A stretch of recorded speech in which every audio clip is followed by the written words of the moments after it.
ఇక్కడ మా పాప అయితే ఆడుతూ ఉంది. హాయ్ నైసి, హాయ్ చెప్పురా.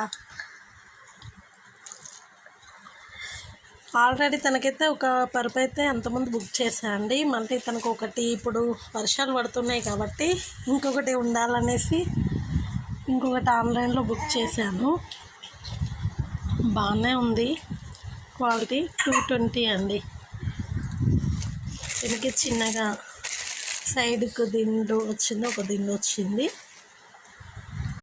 ఫస్ట్ టైం చేసింది అయితే కొంచెం సాల్డీ లాగా ఉంది, కానీ నెక్స్ట్ టైం చేసింది అయితే చాలా స్పాంజీ లాగా చాలా బాగుంది. నైసి, హాయ్ చెప్పురా ఒకసారి. నైస్ పాపా. తనైతే ఇంకా ఆడుతుంది. మా నైస్ పాప నచ్చితే మా వీడియో తప్పకుండా లైక్ చేయండి, చాలా పని అవుతుంది.